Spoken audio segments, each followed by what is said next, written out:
In today's video, I'm going to teach you how to make a flipbook in Canva. Whether you're crafting a personal project, a presentation for school, or a digital portfolio, creating a flipbook can be a fun and creative way to showcase your content. Let's dive into the process and explore how you can easily put one together using Canva. First things first, you'll want to head over to canva.com. If you've never used it before, Canva is a fabulous online design tool that's intuitive and user-friendly.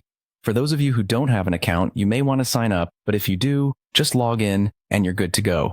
Once you're logged in and ready to start your project, look for the Create a Design button.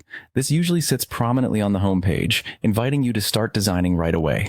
Clicking this is your gateway to a whole range of preset design options. For a flipbook, you might consider starting with a blank template or choosing from popular design selections like a presentation format or a booklet. Now we're on to the creative part, designing each page. This step is where you really get to let your creativity shine. Think about the message or story you want your flipbook to convey. Each page should flow into the next, whether you're illustrating a story, presenting a portfolio, or crafting an interactive ebook. Canva offers a vast array of tools such as images, icons, fonts, and layouts. Feel free to explore different styles and see what works best for the overall theme you wish to create. Consistency in layout style is key to maintaining a cohesive look across your flipbook. This doesn't necessarily mean every page has to look alike, but they should complement each other. Choose a color palette and typography that fits your style and apply it throughout to give your flipbook a professional and smooth look. With your content styled to perfection, it's time to add a little life through animation. Head over to the Animation tab by clicking Animate. This feature is where you can add movements or transitions to your pages, ensuring that your flipbook truly flips.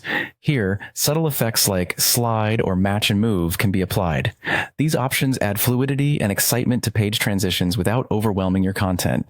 And there you have it. By following these steps, you've created your very own flipbook using Canva. I hope you found this tutorial both inspiring and educational. Remember, practice makes perfect. The more you play around with Canva, the more proficient you'll become at creating beautiful, professional quality flipbooks.